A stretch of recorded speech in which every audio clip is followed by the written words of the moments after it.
Hey, hello everyone. How's it all going? How's it hanging? What's going on? What's the score? What's the deal? What is going on? Where am I? Where are my false teeth? Anyway, welcome to Enchantment of Eternity. Here I'm just here to blather on by myself with no one here to keep me in check, except for, of course, the lovely people in the chat.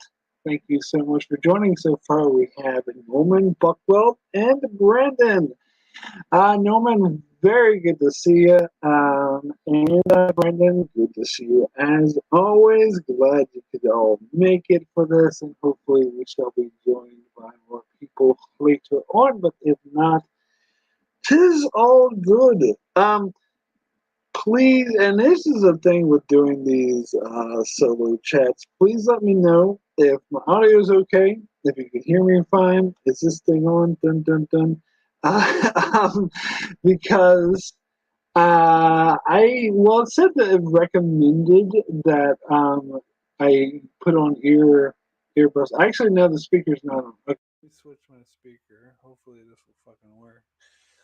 Hello, is it there? Okay. Oh, okay. So hopefully you can hear me better. Is my audio better? Am I good? Everything good? Is this thing on?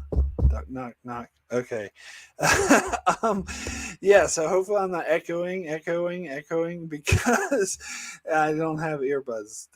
Mine are Bluetooth and they won't charge, or they're dead, and then they're dead, Jim, and I need to charge them. So yes, please let me know for the two people who are here so far. Oh, there's six people watching. Well, hello, good to see you. Earl Grey, yes, saying my audio is good. Awesome, excellent stuff. Hopefully, my microphone is now hooked up and is not using my default anymore. Yes, it says it is. Okay, cool. Better and no issues that I've come up with some of your more recent recordings. Your voice dropped out for a second, but you're good now. Cool. Have come up with and no issues I have come up with on some of your. What I have issues with my recent recording? Are you talking about how it goes for some? I can't understand why it's doing that. It does that occasionally on my videos. Sometimes I cut it out.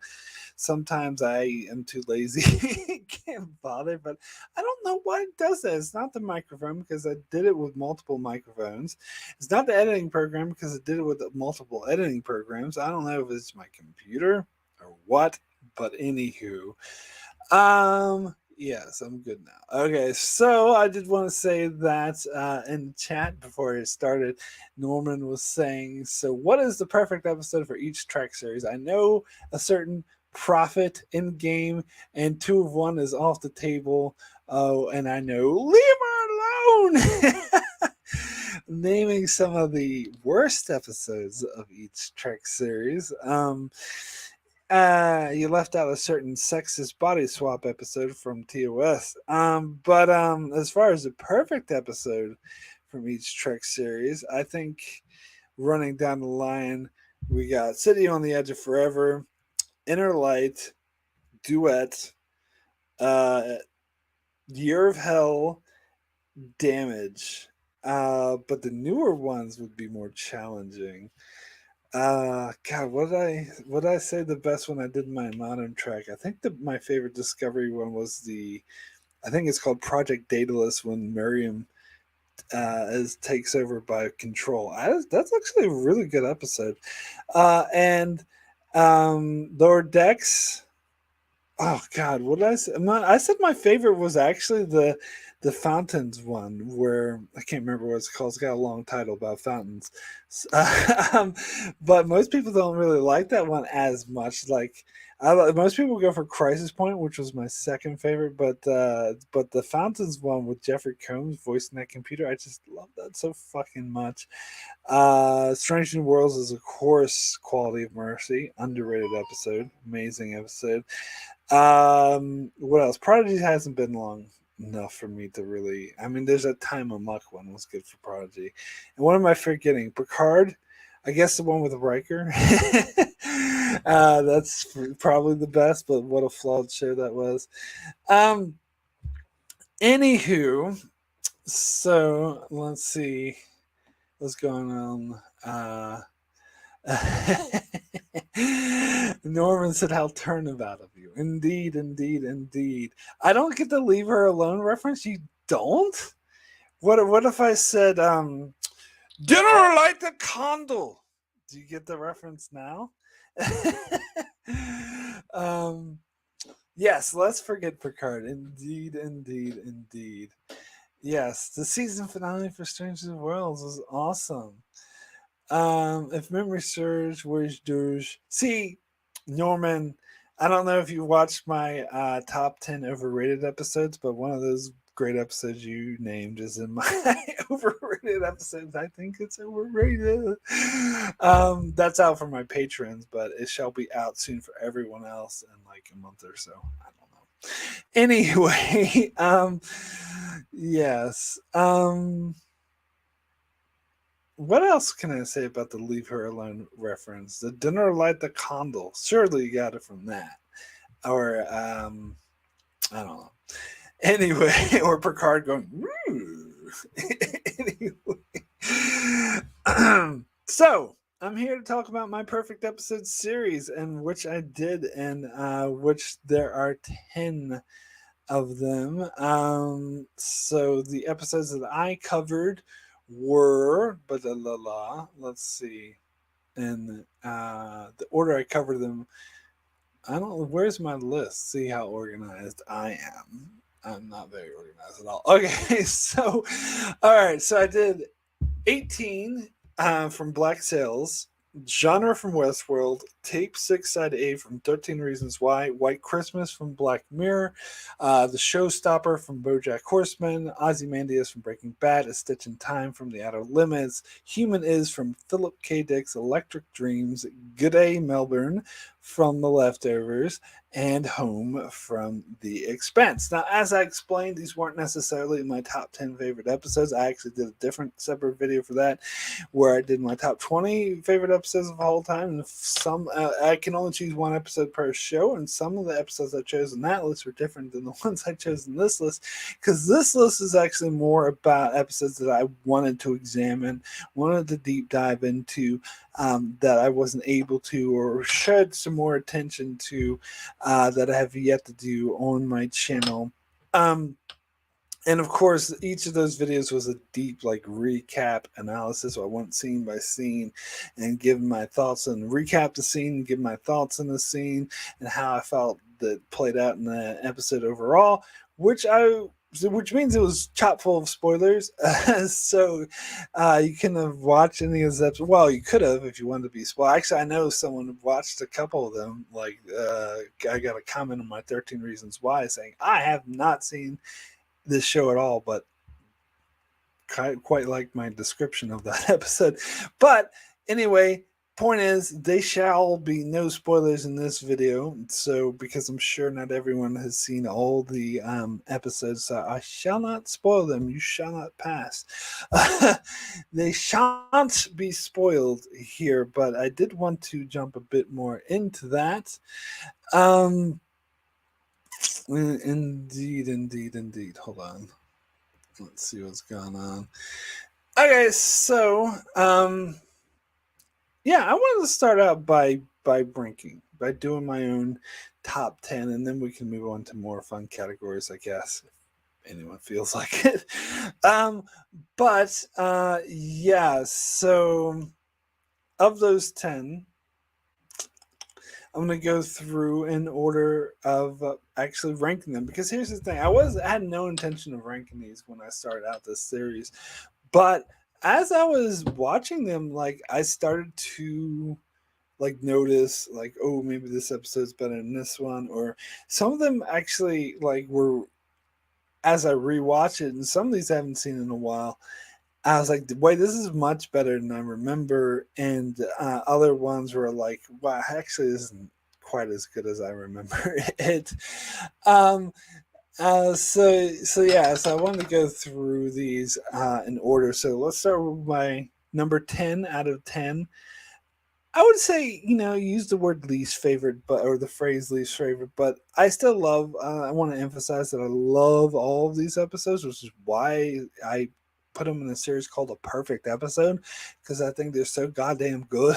And I don't think, maybe either I hadn't had the chance to analyze it yet, or I think, or people just haven't, like, don't recognize, like, this is a pretty fucking good episode. Uh, all right, so let me start with my number 10, which was what was my number 10? Human Is, from Philip K. Dick's Electric Dreams. Now, I think, like, I did when I did a short list for my top 20 favorite episodes of all time, The Human Is made my short list, but it actually ended up like at number 28, so it didn't make my top 20. And really, that's only because I'm only able to choose one episode per show. If I was able to choose multiple episodes per show, it would be way further down, because some of these shows has multiple episodes. And so this episode, I don't think is like, I think it's great, but it was my least favorite out of the ones that I watched for this. And I think it stands out, and I chose it more because no one ever talks about it, ever heard of it. So most people haven't even seen Philip K. Dick's Electric Dreams, and those who have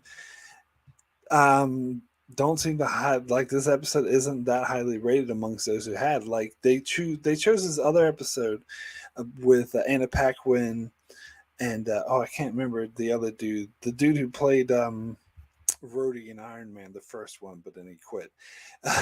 I can't remember his name, but there were in an episode in Philip K. Dick's Electric Dreams that everyone said it was the best one. It was the top rated on IMDb, and everyone's saying this is clearly the best episode. I thought it was average.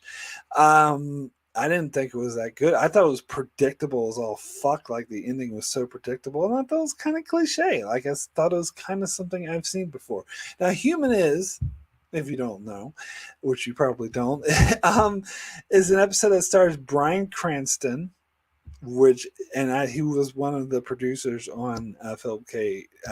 Dick's Electric Dreams, and he is fucking amazing in this episode.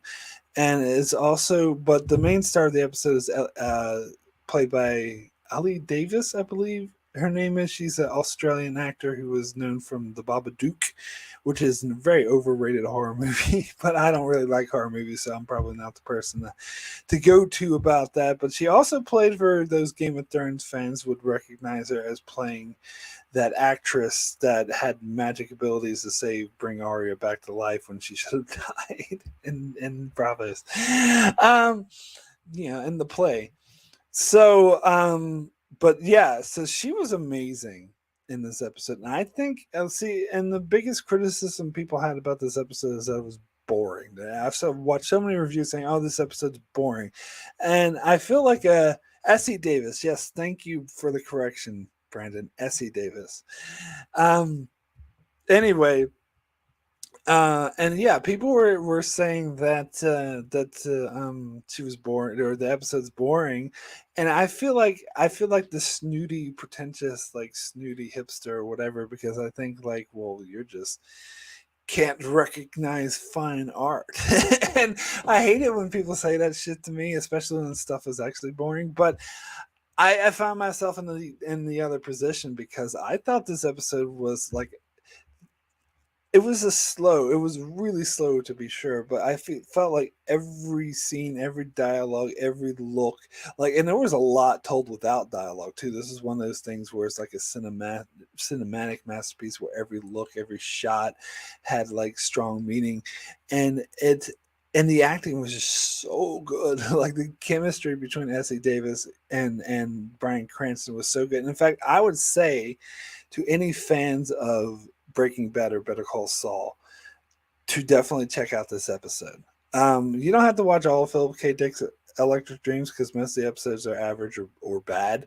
I think there were a couple decent episodes in there, but it's an anthology series like Black Mirror, so each episode standalone anyway. And they're all based off short stories from Philip K. Dick.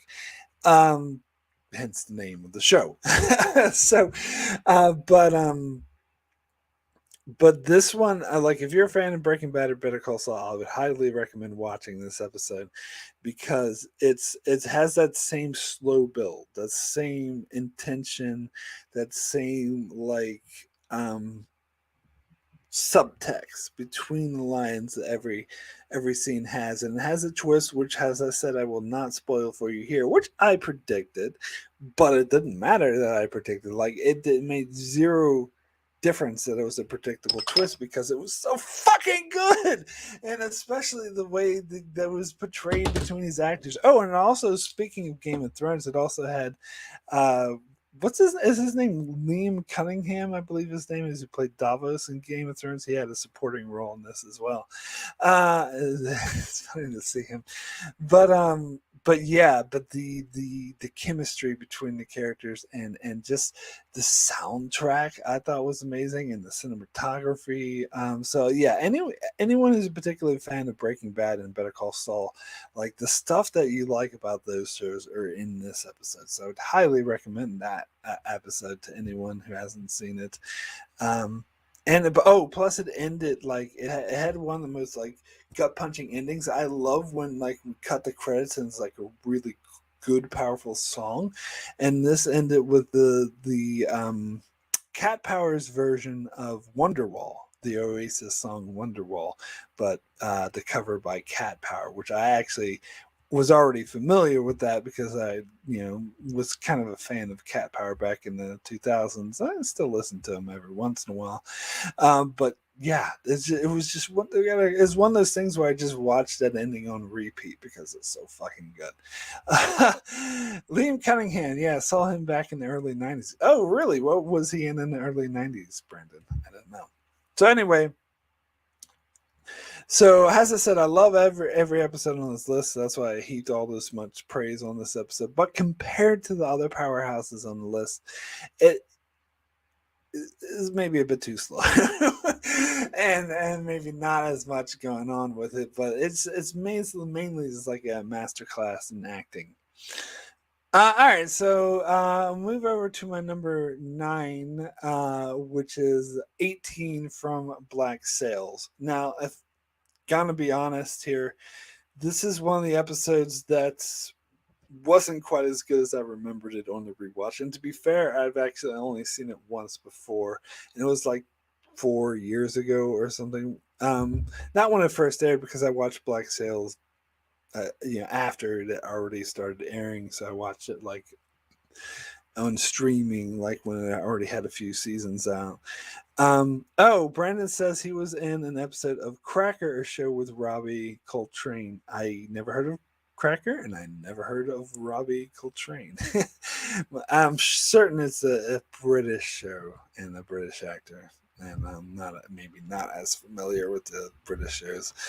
Anyway, what was I talking about? Oh, Black Sails.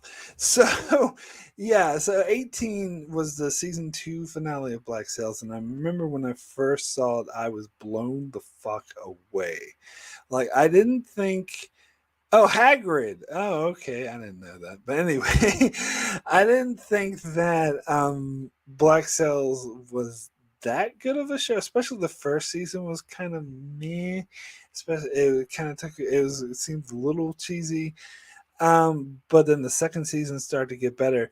But it's interesting because the second season, again, I'm not going to give away any spoilers, but the second season had this storyline that was like flashbacks to the main character's previous life.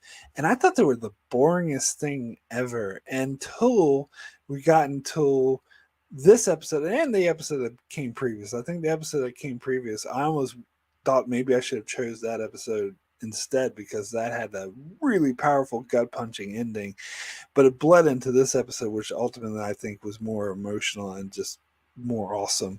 But there was this series of flashbacks in season 2 I thought were boring until we got to this ending, where in retrospect it made what I thought was a boring storyline awesome, and it made me appreciate. And to me, that is an accomplishment. If you can take a storyline I thought was boring and actually say, no, you're wrong, it's not boring, that's an accomplishment. Like, that's really good writing. And yes, Black Sail's a show about pirates, but it has the nuance of, you assume, like, and it doesn't portray the pirates as the good guys like some, like Pirates of the Caribbean, which, screw those movies. Sorry, I never got into them. It was too silly and over the top. So it doesn't portray them as like good guys, but it doesn't portray them as, they're more like anti-heroes. And it's also like, for a lot of it, does kind of portray them as not good guys, as villains, as a bunch of assholes.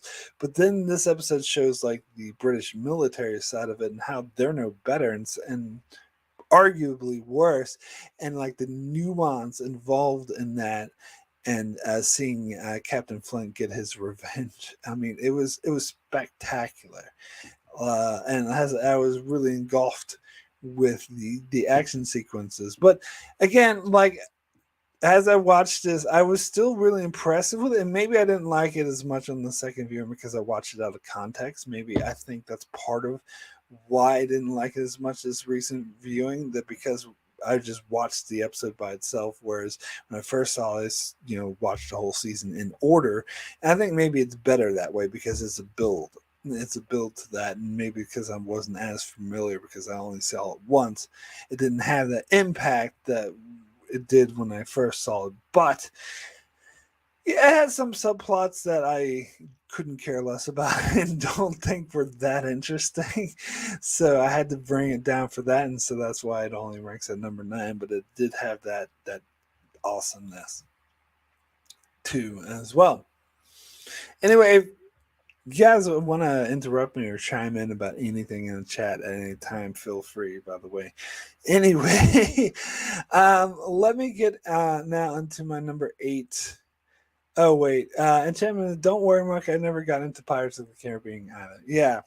Well, those were good taste, of course, wouldn't it? Sorry for being snooty for a moment there, but yeah, I don't know. A lot of people were like, oh, but the first one was good. No, it wasn't. Like, the first one was mediocre, and the rest of them were total shit. That's how I'd place it. Anyway, hold on. Give me a second.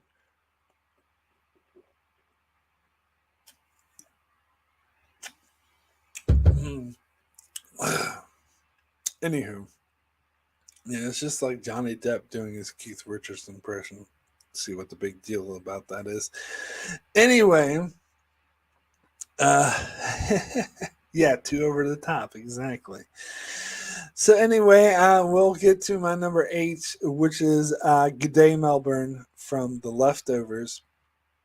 Now, this isn't my favorite episode of The Leftovers, and I explained this in the perfect episode video I did. By the way, Leftovers is an amazing show. If you haven't seen it, definitely check it out. Again, it's a really slow build, and the first season's like really like, it's depressing. It's kind of, I don't know if I call it dark, but it's more like dreary, I think is a better word for it. It makes you feel like you feel so empty after watching each episode, which is kind of the point.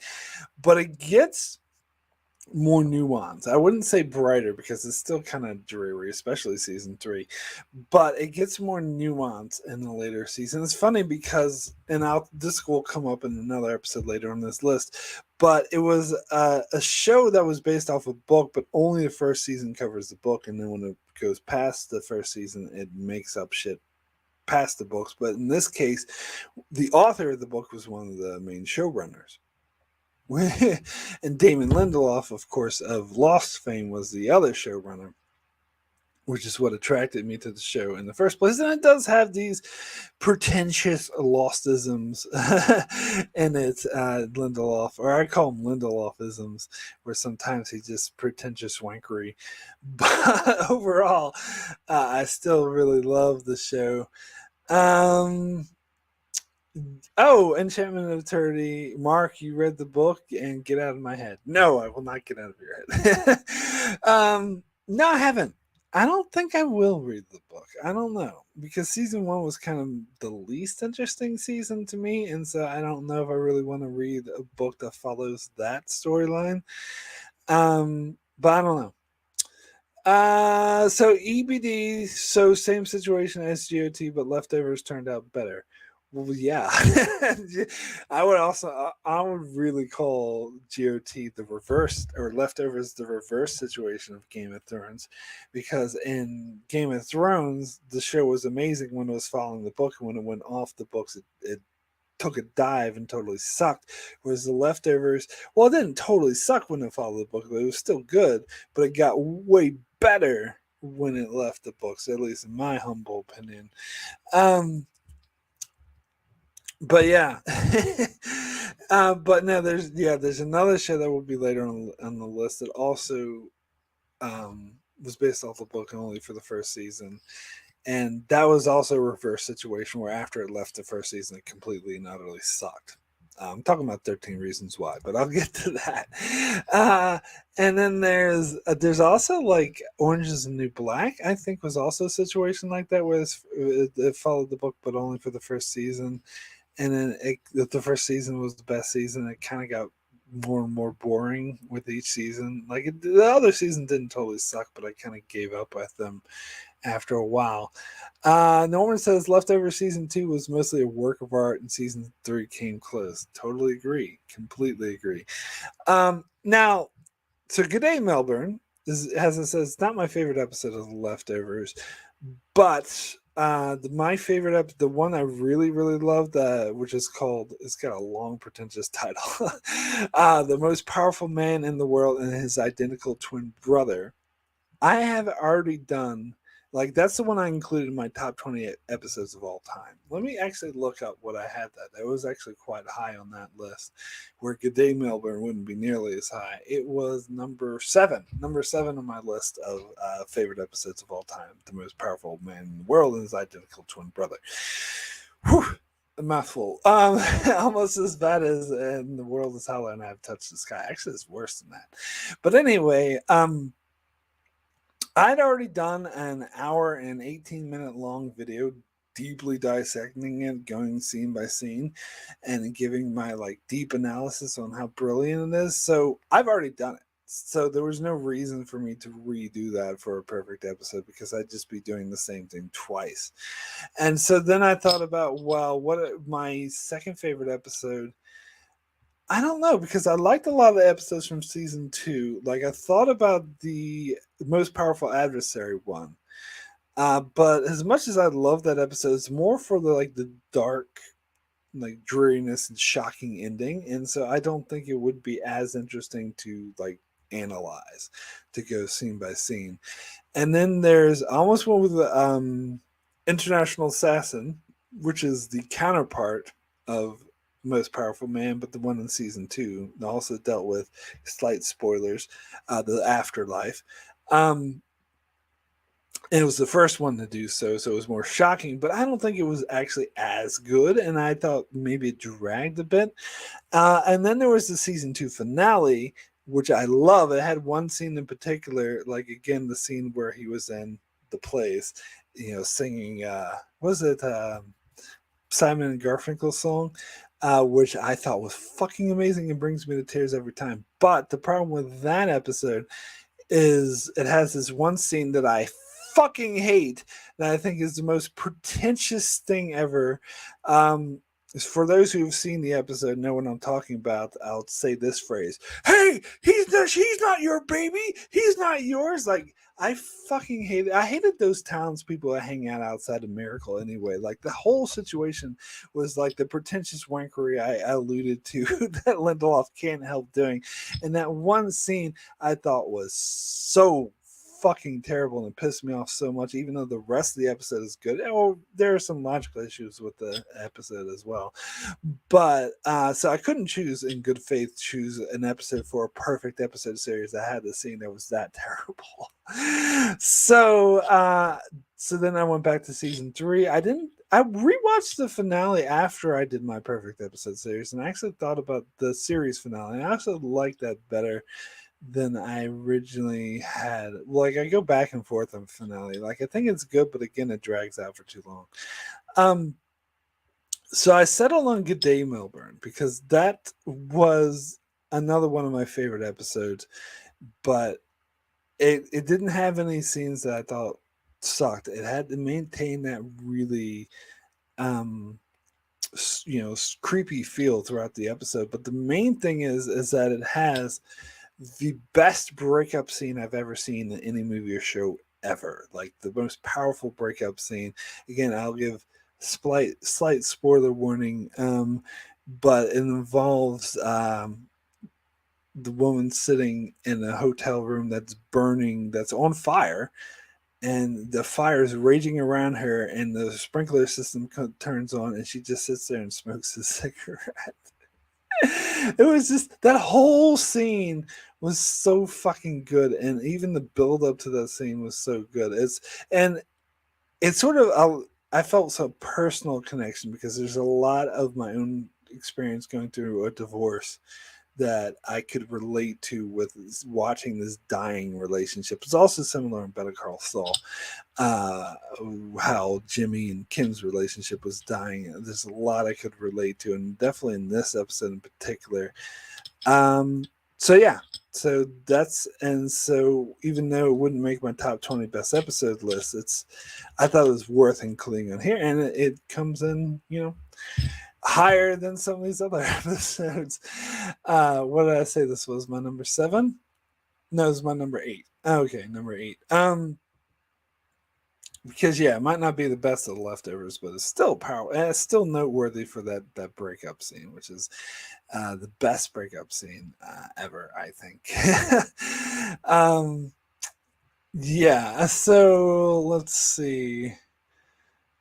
Talk and teach you how to. I know, Brandon, I knew you were going to bring up how I can't say good day properly. I lived in New Zealand for 15 years. I can't do it by now. It's never going to happen. I'm sorry, mate. Although, to be fair, most people in New Zealand who said good day were from Australia. I don't think New Zealanders themselves said it, but there were a lot of Australians living in New Zealand. Some I knew. But yes, I don't think it's ever gonna how to pronounce Melbourne. You weren't even talking about good day. You're talking about Melbourne. Well, at least I don't say Melbourne as that's what the dude in the episode, he was like, how do I get to Melbourne? That priest or whatever. That's definitely not how you say it.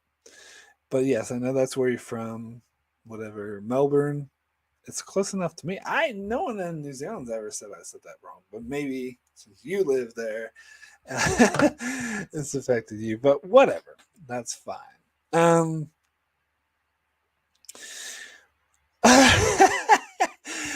Brandon said, when COVID first started, I used to wander around muttering, "Where are the guilty? Run them when you need them." That's actually pretty funny. Anywho,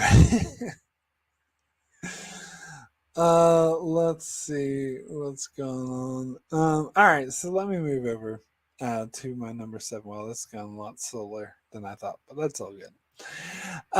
Number 7 is White Christmas from Black Mirror. Again, I'm not too sure about these ratings. All right, so this is another episode that's I didn't like as much on the rewatch. I don't know, but I still love this episode, obviously, because I'm putting it at number 7. So I still think it is one of the most disturbing episodes I've ever seen, or stories, period. Like, I just feel like killing myself after watching this episode. And I love that it's my favorite Christmas story. I talked about that. And again, if you haven't seen Black Mirror, it's an anthology show. So if you haven't seen the whole thing, you can watch this episode out of context. It's so with John Hamm. It has a couple of GOT Game of Thrones cameos. It has the woman who played Osha. Yeah, Osha. Asha was Yara, I think, but Osha, the free folk or wildling girl who was protecting Rickon, and who else? There was another GOT actor in this, I'm sure. Why am I blanking? The person who played Talisa Stark. She was in this as well. Anyway, So this is, it's a creep. I don't know if I can describe this episode without, it's hard for me to describe it without getting into spoilers, which I said I would not do. Uh but it's, Black Mirror, if you're familiar with it, it portrays, the dark side of technology, or how, the Charlie Brooker, who was the showrunner for it, is the showrunner for it, said that when people say it shows the dark side of technology, it's not an accurate way to describe the show, because it's actually more of the dark side of humanity, but it's how humanity uses this technology in a really fucked up way. So it's really more of a commentary about how fucked up humanity is, rather than a commentary on how fucked up technology is. But yeah, I say it's my favorite anthology show, even better than Twilight Zone Outer Limits, because it's one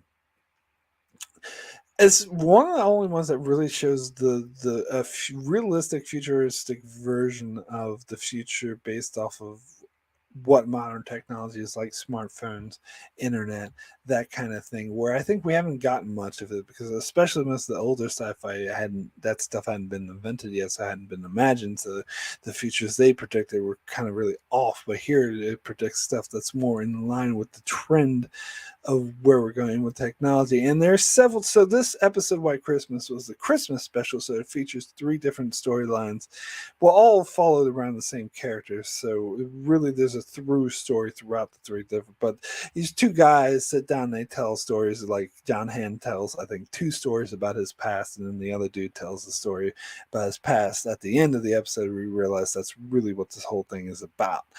Um, but it's a way of getting like 3 episodes in one. And EBD in the chat said, I agree, it's probably my favorite anthology show too. Yeah, I think it is. There's some episodes that I don't like. Big fucking excuse me, but yeah, for the majority of them, I think are really, really powerful. So anyway, yeah, so there's 3 different storylines, and they're really, like, each storyline is really disturbing, and then the final storyline is like the most disturbing. Again, I don't want to get I'll get into slight details. Again, I'm not giving away any heavy spoilers, because that's a different YouTube channel. but um but the last storyline deals with technology, where people have these eyes, and there's kind of like the internet, and they're able to, like, do, like, look up shit or whatever, and so they're able to block someone, like you can in Facebook, or Instagram or Twitter or whatever. You can block someone, but this is like in real life, so you can, like, look at someone and, like, block them, so all you see is a shadow, and you can't hear anything they say, and they can't see you, so all they see is a shadow, and they can't see you, they can't interact with you. um and it's actually enforced by law. So if you try to violate this block, you try to see someone, you try to, you know, continue the contact with them after you've been blocked, it's against the law, and you can get arrested for it. And this leads to some very dark, twisted shit happening, because you understand how in some circumstances that could be a good thing, but then I think the way it's portrayed here is obviously meant to be misused, because this guy is not able to explain himself, is not able to find out what's really going on, because instead she just tries to block him, and it leads to some really twisted stuff, and tells you how fucked up this technology is, or how it could be used. Mm. Uh Brendan says, I wish you've done crocodiles too. So Crocodile, you're talking about Crocodile, the episode of Black Mirror, which I love. It's not one of my favorite episodes, but most people hate that episode. I remember doing this live discussion with Don, and I think Darren, and Alyssa, and they all hated that episode, and they all, like, were tearing into it. And I feel like, I just sat there because I wanted to progress the video. I didn't want to make it too long, but I could have argued back against all of their arguments. I didn't think they were very accurate to the episode, but whatever. That's a different discussion of a different time. People are entitled to their own opinions, even when they're wrong, especially when they were all wrong about that episode. But Brandon, did you like that episode? I can't remember. But yeah, I almost did that one, but I think there was more to dive into with Oh yeah, the reason why I didn't do Crocodile is because I did a review for it when it first came out, and I hadn't covered White Christmas other than like this one video where I covered like all 3 seasons of Black Mirror, so that wasn't enough to get into this one episode. So I really wanted to get it deeper into it. Yes, Brandon agrees. I also love that episode. Thank you, Brandon. Yes, they're wrong. Indeed. Indeed. You know, it's funny, Brandon, because usually you agree with whoever is most cynical or most down on the episode, but I guess there's some examples when you agree with the positive as well. Anyway. Okay, so John Hamm was fucking amazing in this episode, by the way. But anyway, we can move over to the next one, which number 6, which talking about controversial opinions, this is probably the most controversial. I've been told when I released my video that this was a controversial hot take, which I didn't intend it to be. But but my number 6 is genre from Westworld. Now, my opinion I'm a huge contrarian, but not intentionally so. When it comes to Westworld, and it's something I'll never understand why the majority have this opinion. It just blows my mind. It will always be a mystery to me. But the majority of people think that season 1 of Westworld was a masterpiece and brilliant, and season 2 did not live up to it all and started going downhill. And then season 3 completely jumped the shark, and it was terrible, and it was like such a horrible season. And I kind of disagree. No, that's an understatement. Kind of disagree. I feel the exact opposite of that feeling. That's a more accurate way to describe it. For me, season 1 is by and large the most overrated season of television of all time. People were going apeshit crazy about it, talking like it was a masterpiece, but I thought it was mediocre at best. I think there were some good things about it. I think I gave it like an 8 out of 10. I'd probably redirect that to a 7 out of 10 if I'm being more honest to myself. And most people give it a solid 10 out of 10. And I really like it featured a lot of two-dimensional, like all the human characters were two-dimensional. It dragged on too long, especially in the first like 5 episodes, dragged out for way too long, were a bit too dull. And yeah, it featured these twists. Some twists were really good. And the ending did get a bit better, although I don't think that the finale was amazing as my sister does, because she feels similar to me about Westworld, but I don't give the finale, season 1 finale, as much credit as she does. I had issues with it.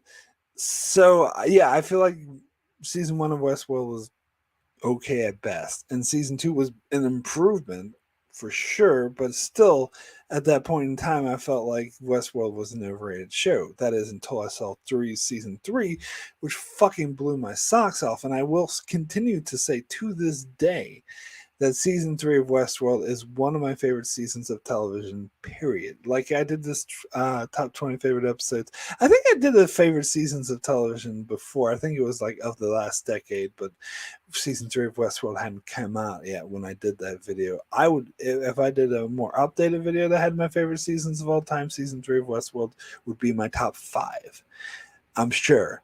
That's how much I love that season so much. I think it's like a masterpiece. And I feel like maybe some of the reasons why I disagree so strongly with the people who love season 1, which is the majority, and hated season 3, is because maybe they just didn't like that it wasn't a Western anymore. And I loved that it wasn't a Western anymore. I don't really like Westerns.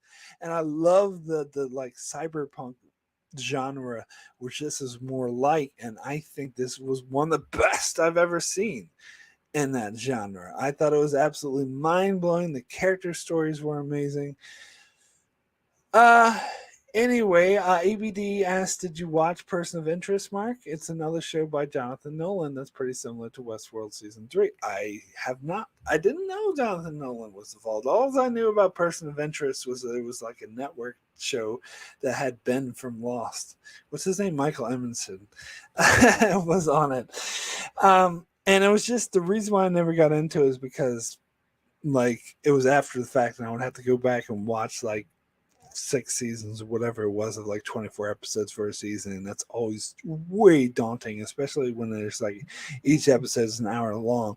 So I just never got around to it, and I honestly don't see myself ever doing it. I don't know, maybe if I'm like bored and I have time, because people talk about like COVID and how during the lockdowns or quarantine they were able to like catch up on all these shows because they were just sitting at home. I never had that experience because I was still working with my job. Apparently, just working at a restaurant was considered essential work, so I never got that time off. I never got that quarantine. I was jealous of people were like, "Oh, I'm going so crazy sitting in my house and bored." I'm like, dude, I would fucking love to have nothing but sit at home and watch Netflix and TV all fucking day long for several months. I would love it, but I never had that experience because I had to work the whole time. But anyway, uh, mm. But one of these days I will, I'm sure. Maybe far into the future. I still haven't even watched fucking Andor yet. Anyway, EVD says it starts out as a procedural, but it gets more sci-fi in later seasons with sentient AIs and such. Ooh, I didn't know that. That's interesting. I thought it was always a procedural. Interesting. And plus, knowing that Jonathan Nolan was involved does make me more interested in it. But as I said, I don't know. One of these days. But anyway, genre. I went back and watched, like, I flipped through, I like scanned through the episodes of Westworld to say, well, is genre really the one I want to choose? Maybe I want to choose like the season 3 finale or the one that led up to the finale. But after like scanning through, I do think that genre was my favorite episode of season 3. It's at least the one that I wanted to dive most into, which is funny because it was my sister's least favorite. Me and her had this big discussion, but because we agree on season 3 of Westworld, which is she's the only one I know who does, but we totally disagree on this episode, which she thought was the worst. And she had complaints. I don't want to speak for her because she's not here, but she had complaints about the portrayal of the drug being Hollywoodified and unrealistic and not really what it's like to take hallucinogens. But my kind of argument to that, and this is kind of the way I looked at it, is that this wasn't a drug so much as it was as someone putting a video game inside their head. It was more like a futuristic drug. So I could buy, even though it was obviously contrived so they could do these cool stylistic sequences with different like classic movie theme music, even though that was obvious, I still took it as like a digital technology more, or a digital drug more, as I didn't see this as a portrayal of a like LSD or anything. If they said this was LSD, then I would totally agree with her. But they didn't say that. They said this was like a futuristic designer drug. So I got the impression there was digital technology involved. So, and they could say that's just my, fansplaining excuse for it, which fair enough, perhaps it is. But point is, that storyline didn't bother me, but it's not why I love the episode. I love the episode because of the freeing of society thing that they do. That it's reminded me a lot of Mr. Robot. And in fact, as I said in my video for this episode, I think it did better than Mr. Robot. I think this episode was better than Mr. Robot. Mr. Robot, of course, when I look back as a series as a whole, very problematic. Season 1 was hit or miss. Season 2 was way too slow, had way too many episodes and sucked. Season 3 was good, and I almost included a Mr. Robot episode from season 3 in my perfect episode series, but ultimately nothing really. I almost went with that one. I can't remember what it's called, but when they were going to blow up the buildings and he was running around, it was like super intense. Like season 3 was good, but then season 4 kind of ruined it. And I didn't really say this at the time. I was kind of like lukewarm on season 4 and gave it a 7 because there were some good episodes in season 4, but it was way too much pretentious wankery in season 4, particularly the ending, which I think was actually, I wouldn't put it on par with like a Game of Thrones or Lost kind of terrible ending. But when I was going through and doing my top 10 worst series finales of all time, I did consider the Mr. Robot finale for that. But I didn't put it on. I ultimately didn't make my list, but it was considered because I really think that was. But anyway, I'm off topic. So Westworld, so genre, um, very stylistic. I'm not just talking about the genres, the scenes, but just the scenes of when they played the instrumental version of David Bowie's Space Oddity. Like, this is something Westworld's done a lot. Did like instrumental violin versions of well-known songs, and they did one in season 1 with the Radiohead song, which was, I think, one of my favorite parts of season 1. But it's all worked for me, and plus we got a deep dissected of the main villain and his backstory in this episode, which I thought was fucking amazing. Honestly, I did think this episode was better than the later episodes this season, which I actually do still like a lot. But anyway, when I posted this video, I didn't get much agreement. I got, wow, well, this is a hot take. But I don't care. I love this episode. I don't care what anyone says. Westworld loves Radiohead. Yes, it does. Anyway, let me move on. Where are we at now? No, that's the wrong one. So I'm up to number 5, which is tape 6, side A, 13 Reasons Why. Now, this is an episode that I thought I wouldn't like as much when I rewatched it, but I rewatched it and I liked it even better.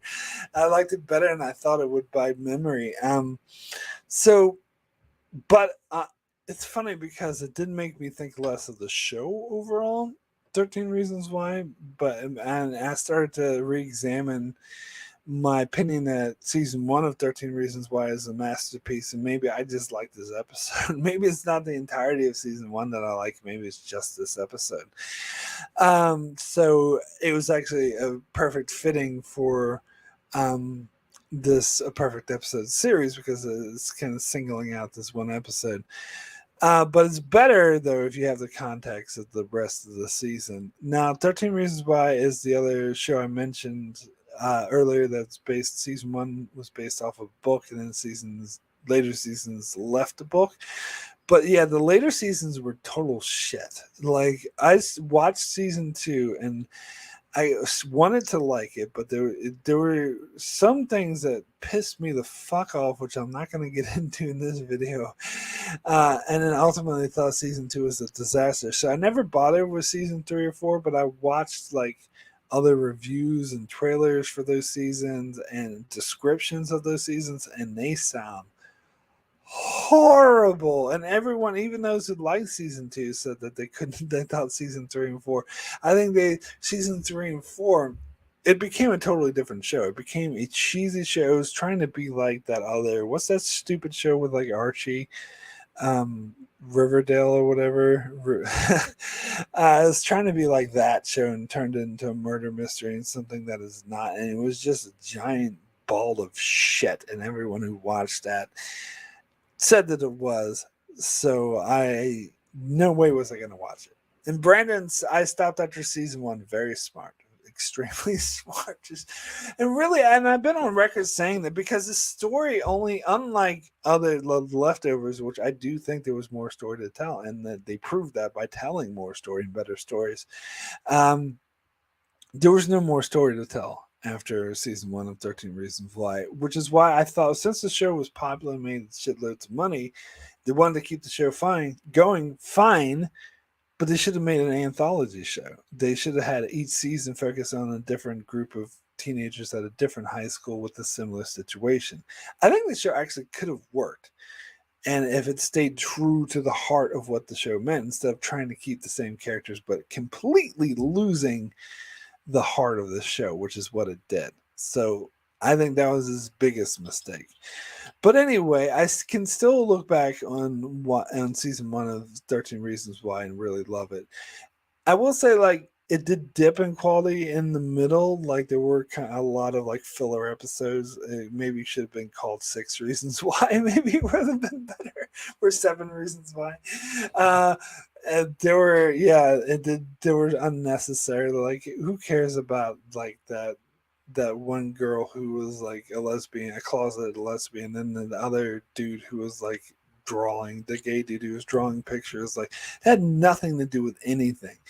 But anyway, um, this one dealt with. This is one that I could also really, really relate to. It's like the high school story out of all the high school shows and movies I've seen that actually felt most resembled what it was actually like to be a teenager, what it was like to be in high school, and how shitty it is. And even though I've like never been in these similar situations, like I never had was in love with a girl who killed herself or was hanging out with jocks and whatnot. But it's just the feeling of regret that's described in this episode. And by the way, it's not a spoiler to say that the girl killed herself because it happens before the show even starts. It's revealed in the first scene of the very first episode, which is what the whole show is about. As in retrospect, but then she's like recorded these tapes before she died that tells her story, and the whole season you're wondering why she included our main character Clay in those tapes because he seems like such a good guy. And this is the episode that reveals that. And seeing how crushing it is for him to hear what he experienced it, but from her perspective, which seemed a bit. I love like the different contrasts and perspectives. By the way, how he felt like he was a nervous wreck who was like practically peeing his pants, where she felt that he was strong and confident and wished she could be more like him. And she's like, "What the fuck is she talking about?" Like it was great seeing that contrast, but moreover hearing the situation where she, well, slight spoilers, rejected him and how he didn't understand that and it made no sense. So he just assumed he did something wrong. But then when she retells it, there's a lot of other dark things weighing on her psyche that triggered like traumatic responses, and it had more to do with that than it did with him, and that she actually had wished that he stayed behind. Oh my god, like that crushed my soul. Like every time I watch this episode, it crushes my soul. It's some of the most powerful storytelling I've seen. Brandon, they changed some character names in 13 Reasons Why too. Yes, this man read the book first. Well, oh, you read it before you watched the show. Okay, I know you like to do that for some reason.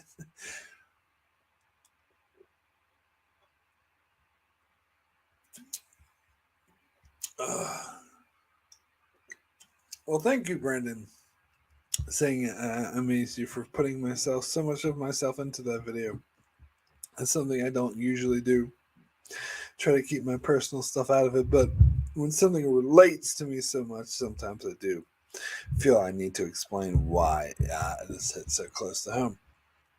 So anyway, let me move on. And what are we at? My number 4, A Stitch in Time from The Outer Limits. And I think I got a comment on this video talking about how The Outer Limits was like your cheesy cheese ball fun 90s.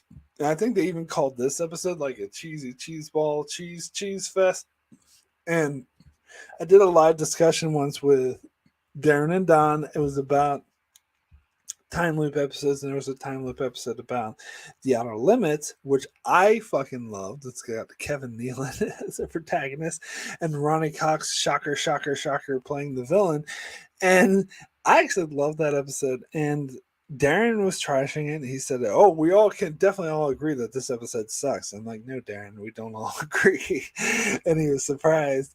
And then Don was saying he liked the episode. He had it up very high, but he was saying, "Oh, it's cheese ball fun, Outer Limits. It's cheesy to watch the cheese ball, cheesy Outer Limits."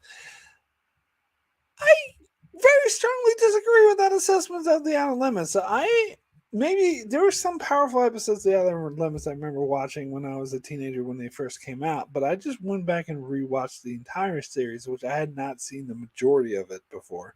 So most of it I was watching for the first time. And yes, there are some really bad, cheesy episodes in The Outer Limits for shizzle my brizzle. There were like 24 episodes per season, and they were, in a lot of cases, trying to copy the X Files. And I didn't realize this at the time when it first came out, but going back and rewatching it after watching the entire series of the X Files, it's obvious to me that they were trying to leech off of the popularity of the X Files. And they did produce a lot of really cheesy, stupid episodes and a lot of mediocre ones that are just kind of recycling the same ideas and just okay, but had a lot of great episodes too. And Noreen Shankar, of from a writer from the Next Generation and showrunner for The Expanse, was involved in the Outer Limits, and he wrote some amazing episodes. Although I think this episode was before he came on, so he didn't have anything to do with this one. But yeah, I thought this The Outer Limits was not cheeseball. I thought overall it had some really, really, really powerful stuff. Like, I'm thinking of this one episode about it was in the last season. And the last season wasn't that good, but this one episode in particular was quite amazing about the something dinosaurs was in the title or something. It was about the human race meeting these aliens that had this teleporter that could take you to another planet, but in order to do so, you had to create a duplicate of yourself, in which they'd execute the duplicate of yourself, so two different versions of yourself didn't exist at the same time, and it was fucking powerful. So there's one episode. So when I did my top 20 or 30 whatever of the Outer Limits, this episode I'm about to talk about, Stitch in Time, was actually my number 2. My number 1 was this one about the Holocaust, which brings me to fucking tears every single time I watch it. It's a powerful episode. Everyone that says these are cheeseball episodes, it's like, get the fuck out of here. Like, yes, there is cheeseball in the Outer Limits, and perhaps even you can make the argument the majority of the episodes were cheesy, but when it was good, it was powerful. And I defy anyone that says this is a cheesy, silly episode. No, this is a very, very powerful episode. In my opinion, this is one of my favorite time travel stories ever, period, full stop, up there with City on the Edge of Forever and 12 Monkeys. Yes, I'm going there. And this episode really gets to me. So this episode features Michelle Forbes, aka Ensign Rowe, back in her prime in the 90s, and it's great seeing her. Such a good actress. And Amanda Plummer, who steals the spotlight by her, over the top crazy performance, that actually really fucking works because she's such a great actress. And it has to do with time travel, and it has to do with someone who was a victim of sexual assault, going back in time and murdering people who had committed sexual assault and murdered a whole bunch of women, and killing them before they have a chance to do it, and thus erasing it from the timeline. And my fucking god, is it so good. It just touches on these sensitive topics, but in such a powerful way. It can really put you in the mindset of what it feels like to be victimized and to retake control like this. And it has some really, like, it does what Star Trek does well. It has these really powerful, like, thought experiments, and it really leaves it open to interpretation. Like, there's definitely, and I won't spoil the ending, but there's definitely a really dark twist. Like, there's a really dark, twisted feeling to the ending. But you can't really tell, is this a happy ending, or is it not? Is this justified, or is it not? And fucking hell, is it good? Oh, Brandon says you're giving me Predestination vibes. Oh, I forgot about Predestination. I love Predestination, but that is a really fucked up twisted movie where the science perhaps doesn't work the best. But I think it's better than Predestination. I'm gonna say that. Brandon, again, this is an anthology show. So you don't need to watch every episode. If you haven't seen A Stitch in Time from the Outer Limits, I would highly recommend it. I believe it's actually on YouTube. Like you can find, I think if you search on YouTube, you can find this full episode on YouTube. It's so fucking good. Brandon says I gotta watch that episode of the Outer Limits before my brother unsubscribes to Paramount Plus in 8 days. Is Outer Limits on Paramount Plus? I didn't fucking. It wasn't on Paramount Plus when I was watching it. I had to fucking buy the DVDs. Well, it was on the Roku channel, but then the Roku channel like sucks, so it got rid of it like when I was halfway through season 5, so I couldn't even finish season 5, so I had to wait a couple weeks for these DVDs to arrive in the mail. God, I was so pissed. But I didn't know Paramount Plus. Apparently, I just could have. Oh, it is in Paramount Plus in Australia. It might not be in Paramount Plus here. Okay, well, fair enough. Mind you, this is a 90s Outer Limits, not the 60s one, if I wasn't clear on that. Well, I talked about Michelle Forbes, so obviously. But anyway, yeah, because I think the Paramount Plus has the 60s Outer Limits, but not the 90s one. But I could be mistaken. I don't know. But yes, yeah. So even if you don't have access to Paramount Plus, then you can watch it on YouTube. Oh, and if you're not gonna have access to Paramount Plus, how are you gonna watch Lower Decks, Brandon? Come on. Anyway, sorry. So, let's see here. Yeah, so A Stitch in Time. I don't think I can say more without getting into the spoilers, but it's fucking good. So next, we'll get into my number 3. Having this up at number 3 is Showstopper from BoJack Horseman. Yeah, BoJack Horseman seems to be a show that's beloved, and I see a lot of people online who love BoJack Horseman and analyze it and see it as like the masterpiece it is, and it's definitely my favorite. And it is a comedy. It is an animated comedy, but it's just so serious and so dire and gets into some deep personal issues at the same time, where I think it goes beyond just being a comedy. Like I wouldn't put this in the same category as Rick and Morty, which is ultimately just a silly comedy. And speaking of Lower Decks, I think it's even better than Lower Decks because it has more of a serious element to it. But for some reason, people who are subscribed to my channel don't seem to care much about it because whenever I make a video about BoJack Horseman, it doesn't get many views. Like I'm lucky to get over 100 views on the BoJack Horseman videos, but you know, I love the show, so I keep making these videos anyway, even though I know most people who are subscribed to my channel apparently don't seem the same. But let me say to you now, if you haven't seen BoJack Horseman, you should definitely check it out. Now, with BoJack Horseman, there, like, when I did my top 30, like, this is one of the countdowns, rare countdowns I did, where like the majority of the episodes of the show were like get 9 or 10s. You have to give each episode a rating from 1 to 10, and most of the top 30s I do, like I don't get into 9s and 10s until like the top 20 or maybe 25, or maybe I don't get into my 10s until my top 5, where I think with BoJack Horseman I got into my 10s at like number 15 or something, and I got into my 9s like immediately at like number 30. It started in the 9s. That's how amazing I think the show is. But there were 3 episodes that are my favorite, and it's all I would consider it a tie for my favorite. And it's funny because I give each of those 3 episodes like special attention. So when I did my top 30, my number 1 was an episode called That's Too Much, Man, which brings me the fucking tears every time I watch it. And then when I did my perfect episode series, I had this episode, The Showstopper, and which I love to analyze. That's mainly what, but it's one of my, and then when I did my top 20 favorite episodes of all time, I actually included the 3rd episode called The View from Halfway Down.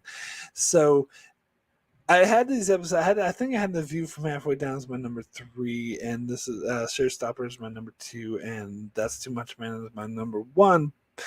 But really, it's a three-way tie for all my favorite episode. I think all three were amazing. So I chose like a different platform to give each one love. And I thought about doing That's Too Much Man for my perfect episode, but I thought the majority of that episode was comedy. Like, it was hilarious. It does have a really, really dramatic theme throughout the episode, and as I said, brings me to fucking tears at the end of it. But I feel like if I were to analyze it, it wouldn't. It would mostly just be analyzing jokes, which is fine, but not really what I set out to do. Although I'm sure I can analyze deeper meaning to it. But I really wanted to get into this episode more because even though there are a lot of jokes too, which I do talk about when I analyze the episode, this episode is funny. But I think it connects to me personally because I personally love stories about people losing their minds, and especially when they're done really well in like a mind twisty, mind bendy way that kind of puts the audience in the same shoes as the main character. It really puts him in his mindset of not knowing what the fuck is going on. Now, this episode in particular is about when BoJack is deep into an opioid addiction, and so it's kind of putting you in his mindset of this drugged out state of not really knowing what's real or what's not. And so he is an actor working on a TV show called Filbert, playing a detective. And in the episode, he's getting his real life and his fictional character intertwined. And the way that they intertwine the scenes and mix them up is so fucking brilliant, and that's what really, really gets me. And the other funny thing about the fun fact about BoJack Horseman is there a lot of people's favorite episodes. I think actually are my least favorite episodes, which is funny. And I feel like I have seen the Showstopper in some people's top tens, but most people don't think would not put it in their top three. I think I feel like I'm unique. Most people, I actually seen several people say that they felt this episode was not very good, which, you know, on that. But because, yeah, I just gravitate towards that kind of madness kind of storytelling. Um, I think even my sister didn't like this episode that much. She thought it's a typical drug addict story. I'm like, no, it's not. Like, to me, it's way deeper. And again, not putting words in her mouth. Maybe that's not what she feels. But that's kind of what I remember. But I could be wrong. But yeah, for me, it's like way more than that. It's the mind twistiness movies like Memento or 12 Monkeys do, the putting you in that mind twisty, or like Frame of Mind from Next Generation, like, and the blurring of what's real and what isn't. I fucking love it. And it has this ending that's so damn tragic. It is so tragic. And it really like proves to you that the character of BoJack is not a good guy. He's not your hero. Which some people did take him as, and god damn. Oh, and ABD in the chat says it has Rami Malek as the creepy director. Yes, it took me a long time before I realized that was Rami Malek doing the voice of the director guy. He's yeah, that was great as well. Yes. Anyway, let me move on. Where am I at now? No, not that list. I'm on a different list. Number two. And now this is kind of following more the same format as my top 20 favorite episodes of all time. My number two is Ozymandias from Breaking Bad, and actually you could call it a tie. I'll just call it a tie for my number one, really. Because it was a tie for my number one. When I did my top 20 favorite episodes of all time, my top three, I called the three-way tie for my number one. Because really, I mean, I picked because I had to, but really it's a three-way tie between this episode, Duet, and the episode I'm about to get to, which I'm sure you know what that is. And yeah, Ozymandias from Breaking Bad, I think, is simply a masterpiece. It's a masterclass in acting. I think it's better than most movies that exist, like the vast majority of them. Although It is better in context if you've seen Breaking Bad. But again, I went back and watched this episode out of context, and I still loved it. But that's maybe because I've seen Breaking Bad enough where I'm familiar enough with what came before this, so I don't have to go back and remind myself. I can just it hits me as soon as I start watching this episode. Um, this is the second to last episode of no third to last. Sorry, third to last episode of the show. And again, not to give too many spoilers away, but I think this is vague enough. Sorry for if you're really sensitive, but if you haven't seen Breaking Bad by now, what the fuck? It ended like 10 years ago. But anyway, um, not to get too much into spoilers, but the show Breaking Bad is about Walter White, a high school chemistry teacher who starts cooking crystal meth and getting involved in the drug trade. And so the whole show shows his rise and fall, like him coming to power and becoming this powerful drug lord. And this episode is his fall. Is what comes up must come down. And this is where basically his entire life comes crashing down. And fuck, it is so powerful. And I think really it is like if you did watch this episode completely out of context and hadn't seen a single episode of Breaking Bad, you probably wouldn't think much of it. Because I mean, you probably might think some of it, but it really would lose a lot of its impact because a lot of it works because you are so familiar with these characters, you're so involved, you're so invested, and to see their whole world coming down and being destroyed around them is really powerful.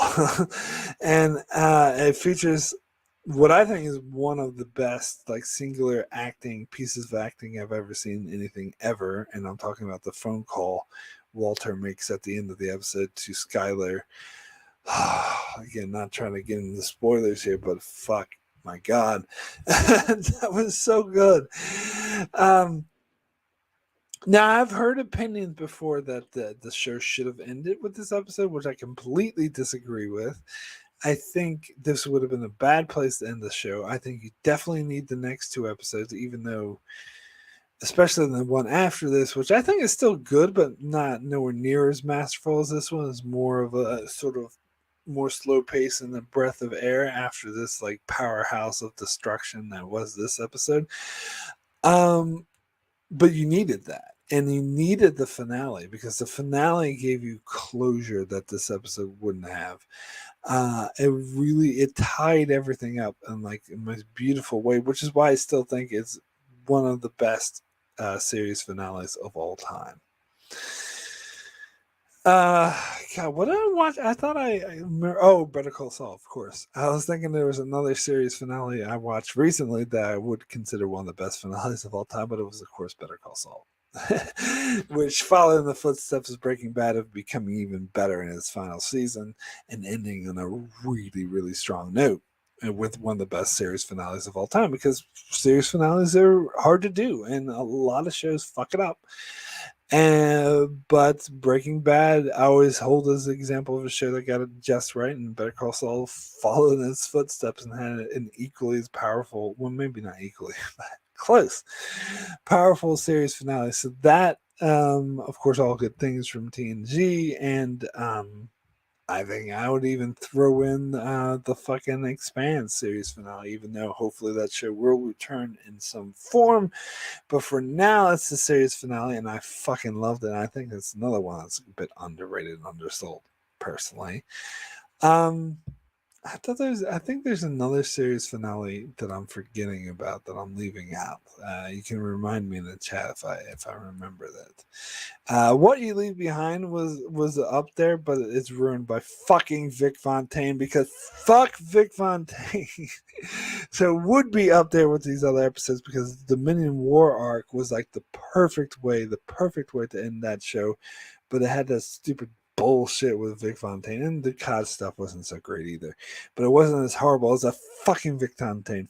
Fuck Vic Fontaine. Anyway, sorry, I'm not talking about that. But yeah, I mean, that's pretty much all I can get into. I don't really have anything else to say spoiler free. about Ozymandias. If you have seen the episode, and if you haven't checked out my video on it, I would recommend doing so. So, yeah, let's get into my number one. The one I would rank the highest out of all my perfect episodes, and this was the same as my number one on my top 20 favorite episodes of all time. So, probably already know what it is, process of elimination, everything. Home from the Expanse. And I talked about this on the video I did for this episode, is that I've seen this episode at least 20 times, with 15 to 20 times, something like that. And there's never been a single time that I've watched this episode that I wasn't completely drenched in tears by the end of it. Norman in chat says at least Vic did not make an appearance on Lower Decks. Oh, thank the fucking Christ he didn't. I didn't even think of that, Norman. Oh my God. Yeah, God, that would have sucked so much if they brought Vic. Thank God they didn't do that. Jeez, I try to wipe him from my memory. But anyway. Anyway, The Expanse is another underrated show, which if you haven't seen, you absolutely need to go back and watch every single episode of The Expanse. The first season's a bit confusing and maybe not the strong. I know so many people I recommended The Expanse to who dropped out after the first season, and I'm like, come on, you can't do that. You got to stick with it. It gets so much better. And the first season isn't that bad, especially it gets better towards the end. But it is really confusing. They do throw, I think the writers themselves said that they kind of regret the way they did the first season, that they did make it a bit too confusing and threw too much world building into it, that they would have slowed down a bit if they had the chance to redo it. But you could tell that they improved as writers and showrunners because each season got better. Well, particularly season 2. Which is episodes from season 2. And I also talked about this in my video, that apparently they pitched this episode when they were pitching the entire show to the networks to try to get the show picked up. They pitched this episode in order to pitch the whole show, and apparently one of the network execs was in tears just by the pitch of this episode, which I buy, because I was in fucking tears. And not only that, it's like a super, super intense. It's like one of the most suspenseful, intense storylines I've seen, like where whole Earth is in danger. And you really get the camaraderie between all the characters and their interactions, which are really so amazing. But really, it's those last 10 minutes that I think I called in my video the most beautiful love story I've ever seen. And even though it's done through the guise of this weird sci-fi shit and taking place in a spaceship in a weird sci-fi setting, it's done like, I think it's at the core, it's a really powerful love story that I can really relate to. Yes, and Norman says Miller and Julie forever. Absolutely. God damn. I can't think of a single time I watched this episode when I wasn't brought to tears by that. So I did a video where I ranked every single episode of The Expanse, and this was my number one, of course, because I think it's my number one of everything. I think this is my favorite episode of all time, really. I mean, maybe I'll change my mind about this in the future, but yeah. Kind of tied with Ozymandias and Duet, but yeah. Those three are definitely my favorites. So yeah, I think that's all I have to say about that. Well, I'll leave this open to the chat now that I finished talking about the perfect episode. Do you guys have anything else you want to talk about? Maybe you have your idea of a perfect episode I didn't mention. Yes, EBD, yes. Thank you for joining me, definitely. But I'm going to stick around for a bit longer. That is, if you guys have stuff you want to bring up, any questions for me, anything else you want to talk about. I still haven't watched Andor. That's one of the things I still keep pushing off. I've just been really busy My general manager's been away in Italy at work, and so we're having to like work a lot more to cover for him. Brandon says duet, of course. Yes, duet. God damn. So the reason why I didn't include duet in my perfect episode series is because it was Star Trek, and I made a connotation I wasn't doing any Star Trek because I already covered Star Trek enough on my channel, and that's true. I already did a video for duet. I mentioned it in like countless top tens that I did, so I didn't really find the need to talk about that episode any more than I already had. But I used to be able to quote the whole episode verbatim when I was a teenager. That's how many times I watched it. I really thought it was one of the most powerful things I've ever seen.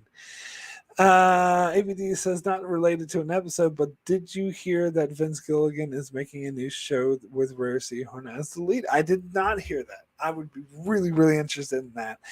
I assume that he's leaving the Breaking Bad universe because he's been talking about wanting to, which is fair enough. You don't want to be tied to that one franchise for the rest of your life.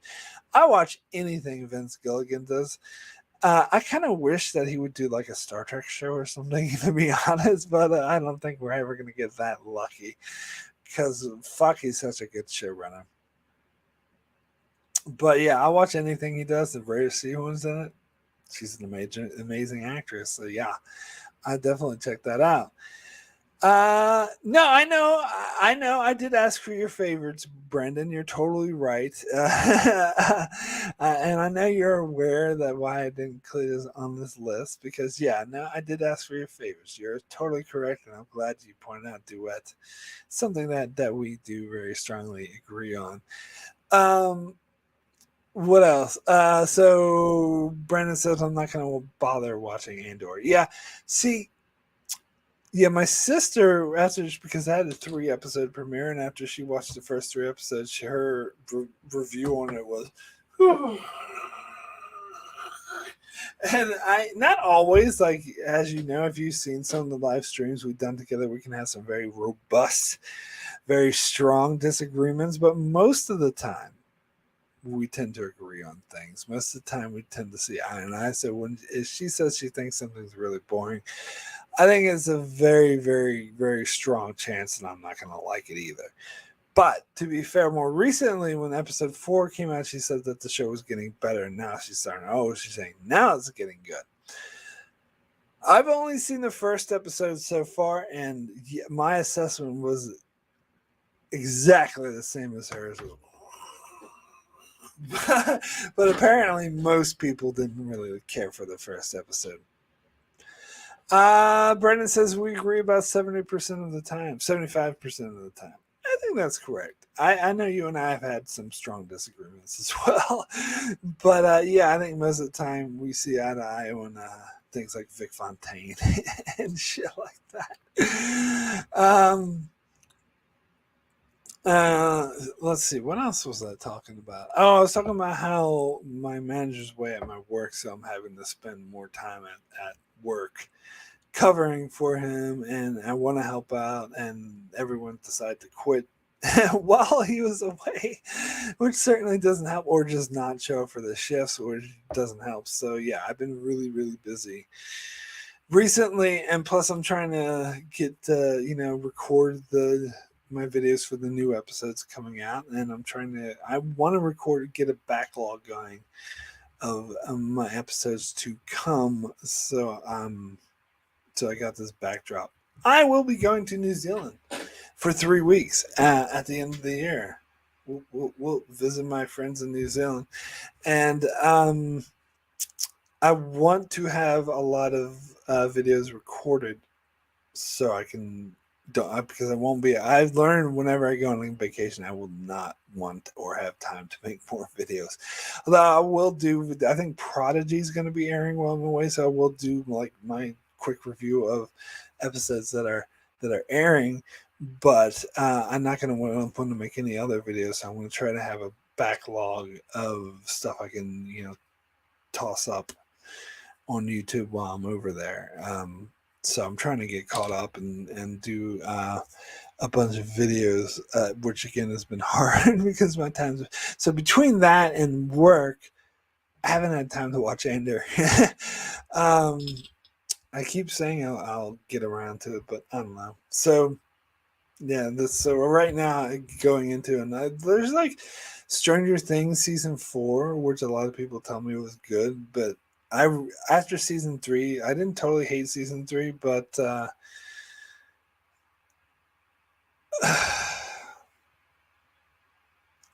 it made me not want to watch season 4. But a lot of people tell me, "Oh, season 4 is really great. It's amazing." And my sister said that as well. And I was like, "Okay, well, I'll get around to watching." And I still haven't. Haven't get around to watching season 4 of Stranger Things, and I think there's a couple other things I was gonna watch. No. Norman says season 4 is definitely better than season 3. Yeah, that's what I keep hearing. I keep hearing this, but I just haven't had the time to sit down. Maybe because I downloaded all of season 4 of Stranger Things on my phone. I was going to watch it on the plane when I went out to Oregon, but the plane ride isn't that long. And I ended up watching that movie Prey and some other stuff they had, or just like going for a nap. So I didn't end up watching any of it. But the flight to New Zealand is way longer, so might watch some of it on that flight. And get some time. And I just booked my car rental and domestic flights in New Zealand domestic flights today. So excited about that. I am. So I don't know what else there is to talk about because I pretty much doing my reviews for Lord of the Rings. This episode was better, but it was like this battle episode, and it seems like they were trying to be like, Game of Thrones, and it wasn't as good. Because I didn't really care as much about the characters, and I don't feel like invested. I'm sorry, Brandon. I should say the Rings of Power. I should clarify that it's not just Lord of the Rings. I know you're uppity about that. But yeah, I don't know. I guess I get the impression, Brandon, that you really hate that show. I don't know. Maybe I'm wrong. As a Lord of the Rings fan that's familiar with the lore, maybe it's pissing you off. I don't know. Let's see. Anything else you guys want to talk about while I take a drink? My throat's hurting.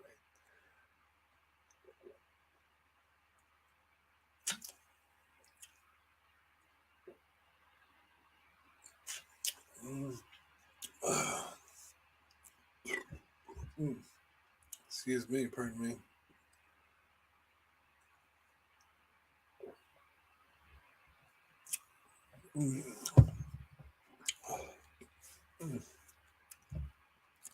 So Brandon says I've not watched your Lord of the Rings, Rings of Power review yet, but I have thoughts. Galadriel and the Harfoots are particularly pissing me off. Well, the Harfoots weren't in the latest episode. Now, I agree with you about the Harfoots, but I don't have a problem with Galadriel. I suppose this might be from a more lore perspective because it seems inconsistent. I don't really mind that aspect. So, as a character, just as a character unto herself in this show, if I look at it singularly, she seems fine to me. I don't have any issues with her. I'm more upset with all of those like kids in Numenor, like Isildur's sister and Isildur's friends, and even Isildur himself. I could give two fucks about these characters. Whenever they show their like the backstory of them, like bumping around and doing bullshit, I'm like, I really don't care about these characters. Yes, indeed.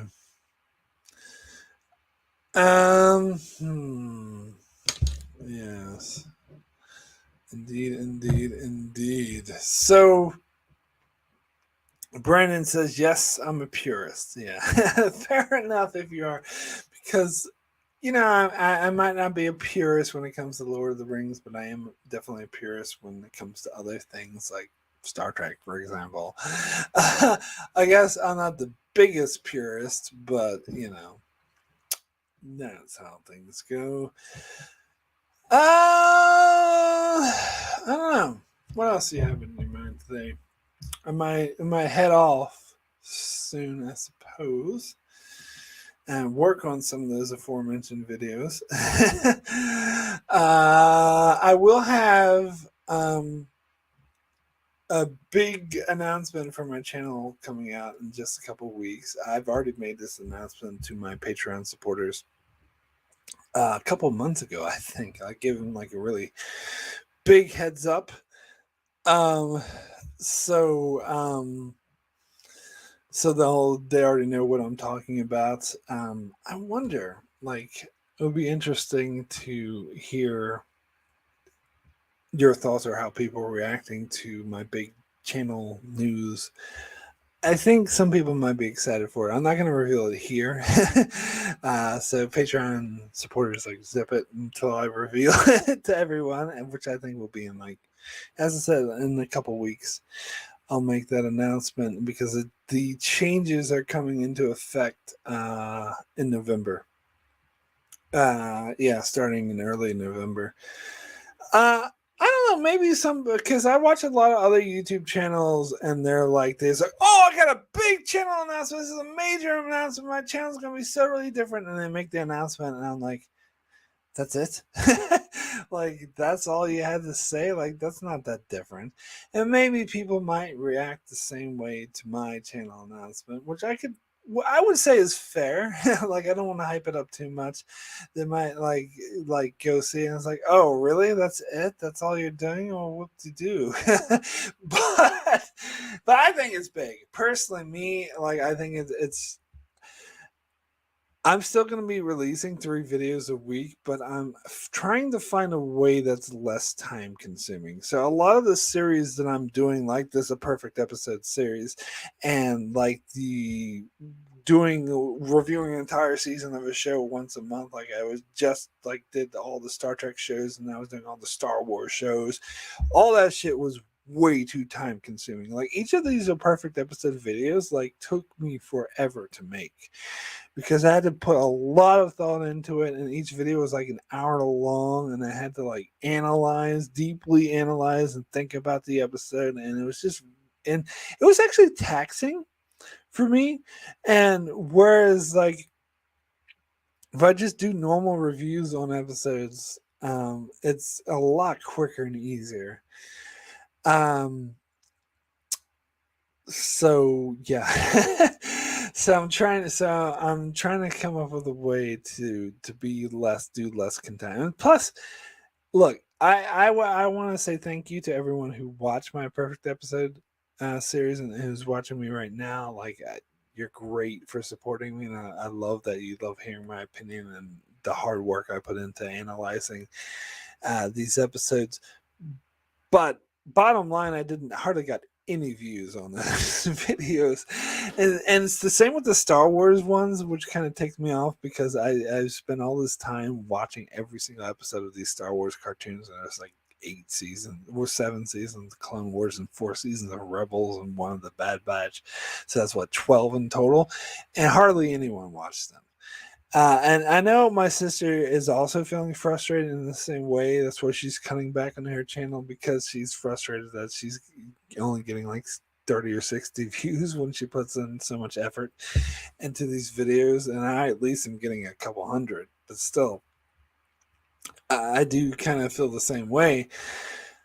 But yeah, so I'm still going to be releasing 3 videos a week, but I'm cutting back on the effort behind it. Well, not to say there's not going to be effort to these new videos, because there will be.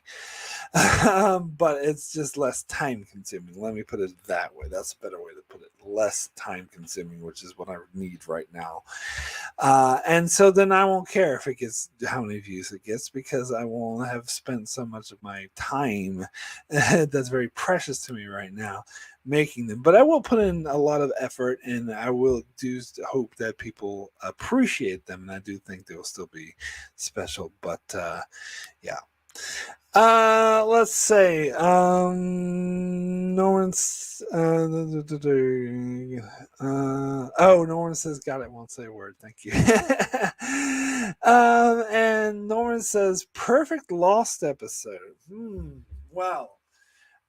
See, this is a tough one as well, because when I did my top 10, I think I put, uh, Live Together, Die Alone.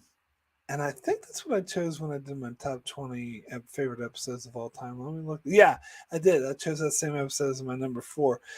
But I don't know, because again, I'm kind of torn between that episode and, um, Through the Looking Glass. So the season 2 finale and the season 3 finale.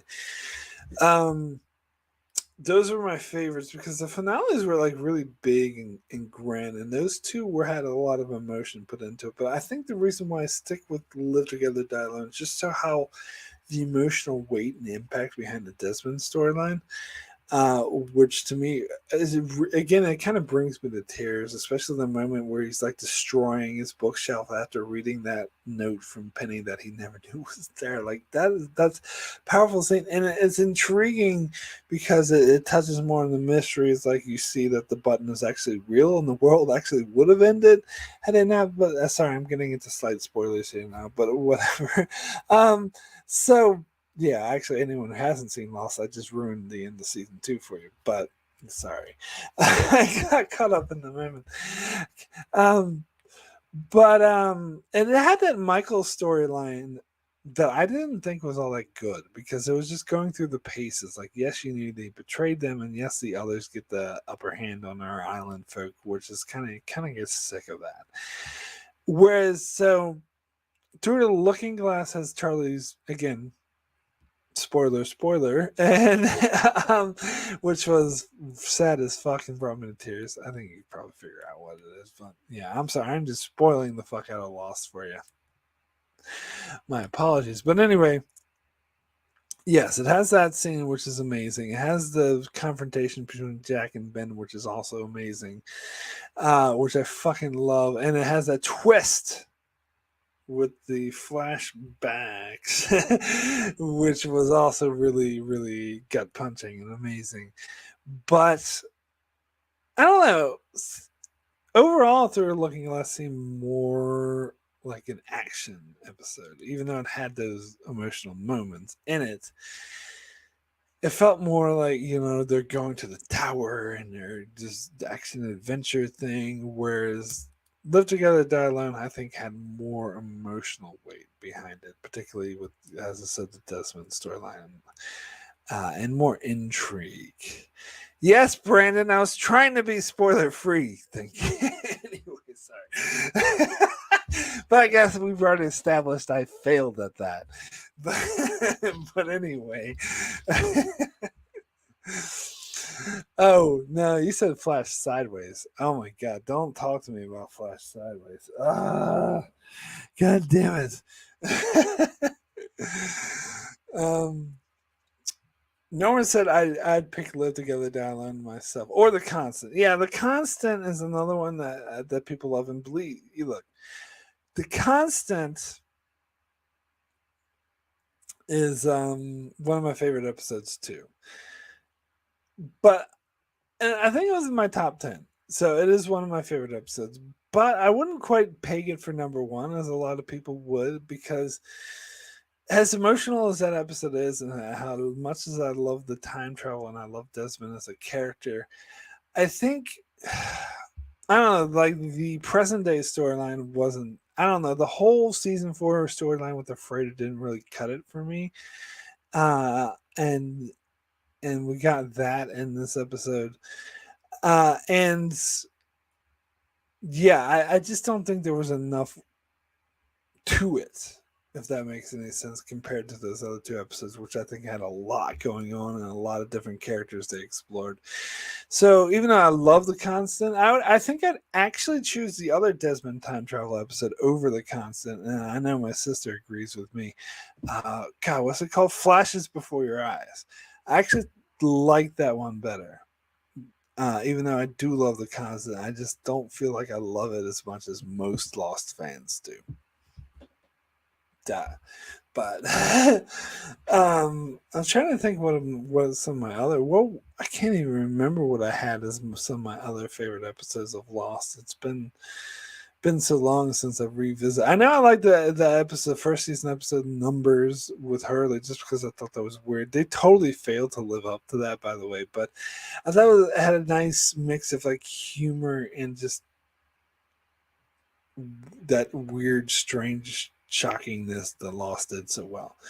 Um, but yeah, I don't know, but yeah, season 6 of Lost sucks so much. But and I just recently said, and I'll stand by this, it was not as bad as season 8 of Game of Thrones. I think very few things are. But yeah, I don't know. My throat's starting to get sore, so I think I'm going to end things here. I do want to thank everyone for watching. Norman, Brandon, and who else joined me in the chat? There was something. Oh, EBD, yes. And everyone else watching this live who perhaps didn't chime in, and everyone watching this in the archives, thank you so much for coming with me and just talking bullshit, talking some great episodes and shit like this. Oh, Picard season 2. Oh my god! You know what? It was funny. I was talking to like a casual friend an acquaintance who I see to every once in a while, and they were saying that they just watched Picard season 2 and they thought it was good. I'm like, no, and I started like just getting into some of the bullshit of the. I was like, but the Guinan character made no sense. The Soon character was a mustache twirly. Q's motivation made no sense. Why was he acting all evil and then he just wanted a hug at the end? And as I started getting into all these things, she was like, all right, I see what you're saying. Maybe it wasn't so good. I don't think like I think she watches things at more of a superficial level, which is fine. Like people can consume media however they want, but um yeah, I don't think she had given it that much thought. And once I like was describing all these holes, she was like, "Okay, yeah," and oh, the Romulan and how the love interest was, oh god. And Brandon says, "Are you still talking to this person?" Yes, I am. And the other thing is, this is one of the people who won't watch The Expanse. I think she even made it to home, and she kind of gave up halfway through season 2, and she just has a different perspective on shows than I do. Okay, I just need to accept that. That's and that's fine. Yes, I'm still talking to her because I don't judge people like that, Brent. No, I'm kidding. I know you're kidding, but but yeah, that's God, yeah, that was nuts. Shakes head in despair. I know. That was crazy. But anywho, yes, I will be signing off now. Again, thank you so much for everyone for joining me on this long talk. And if you're unaware of this big channel change I have coming up, stay tuned. As I said, just in a couple of weeks, I will make the announcement, and maybe you'll watch it and be like, "Well, that's not that big of a deal," but it's a big deal to me. So I don't know. And if you watch my channel a lot, it will sort of change the types of videos because a lot of my series are ending. The perfect episode series is ending. The season long reviews are ending, and I think there was something else I was just doing recently that ended. And so once I'm doing at the moment, I'm covering 3 live shows: House of the Dragon, Lord of the Rings, Lower Decks, and when those are all coming to an end, and once those end, that's when new things are happening on my channel. Anyway, thanks so much for watching, and we'll see you all next time. Goodbye, farewell. I hope you enjoyed the stream.